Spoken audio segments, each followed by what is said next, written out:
Olá, eu agora vou falar um pouco sobre como restringir o acesso a uma página de trabalho usando o Windows Live ID. É uma opção que normalmente funciona em rede. Eu vou simular como se eu estivesse na rede, o que poderia acontecer.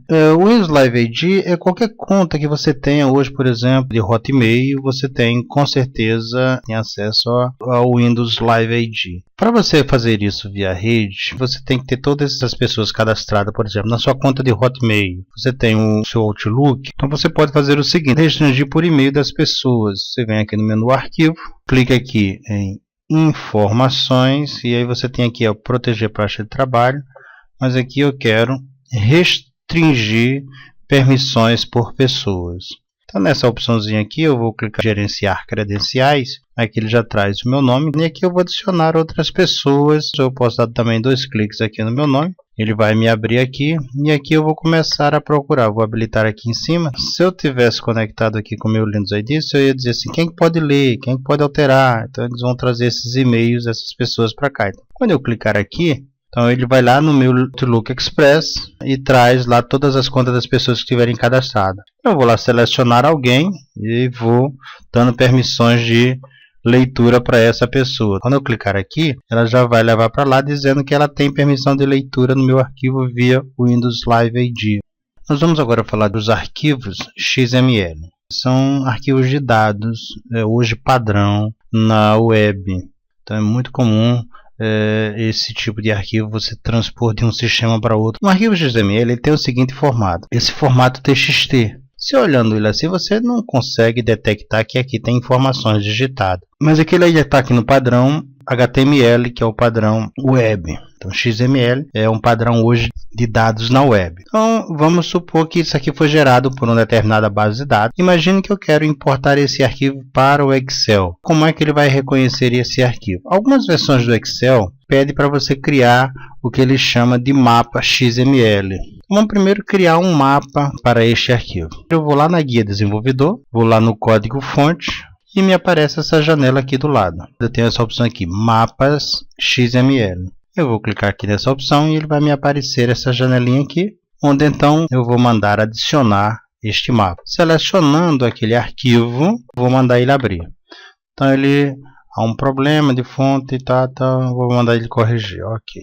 E aí eu posso já clicar OK. Então eu acabei de criar um mapa, veja que ele apareceu aqui. Com o mapa criado, agora eu já posso abrir o meu arquivo XML. Como é que eu faço isso? Vou lá no menu Arquivo e peço na opção Abrir e seleciono lá o arquivo que eu quero. E aí quando eu clicar no menu Arquivo Abrir, ele vai dizer como tabela. Eu quero que ele monte uma tabela, que é o formato padrão de uma estrutura de dados. E vou clicar OK.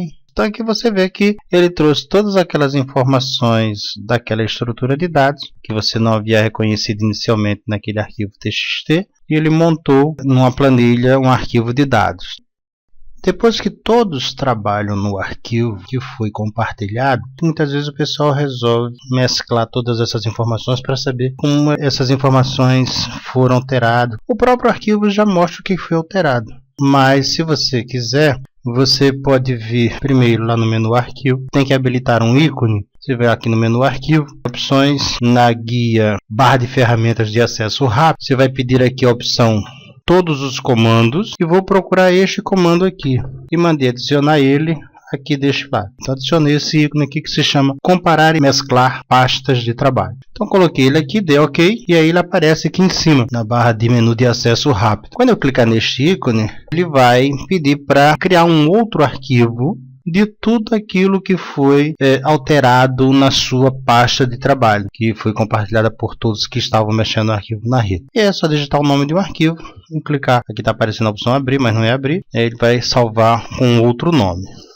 Eu vou falar agora sobre como compartilhar o seu arquivo na rede. E normalmente é muito comum vocês trabalhando em um arquivo, várias pessoas usarem o mesmo arquivo. Quando uma pessoa abre o arquivo, se os demais tentarem abrir esse arquivo que está na rede, ele vai abrir somente como leitura. Para que isso aconteça, nós vamos abrir o arquivo, vamos supor que esse arquivo está na rede, e eu vou querer que várias pessoas abram esse arquivo e possam mexer nele simultaneamente. Para isso, eu abro esse arquivo na rede, clico na opção aqui no menu Revisão, Compartilhar pasta de trabalho. Ele vai abrir essa janela E aí eu vou aqui na guia editar, eu vou permitir que as alterações sejam feitas por mais de um usuário ao mesmo tempo. A partir do momento que eu fizer isso, que eu clicar OK, e as pessoas então, ele pediu para salvar o arquivo, se uma outra pessoa for lá na rede e abrir esse arquivo, ela vai abrir normalmente, ela vai fazer as alterações normalmente. Então eu posso ter 3, 4 pessoas trabalhando simultaneamente no mesmo arquivo e todas trabalhando na mesma região de dados. O Excel aceita isso perfeitamente. E qualquer alteração que você fizer, no momento em que você salvar o arquivo, o companheiro que está do outro lado vai perceber qual foi a modificação que você fez. E a pessoa que compartilhou o arquivo, quando ele abrir aqui, vai estar aqui presente a relação de todas as pessoas que estão com o arquivo aberto. Ele pode remover esse usuário.